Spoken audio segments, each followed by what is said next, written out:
की होली करब तोहरा ऐसन रंगी न हो करिया हो जाई तब बरो फागुन के फायदा जाने उठई हो नाही त आजो बवाल हो जाई तब पछे साबुन लगा के छोड़ई हो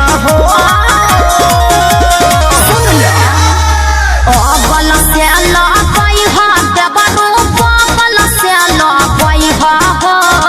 साबला खपिया साड़ी में पिचुकारी जनी सटई हो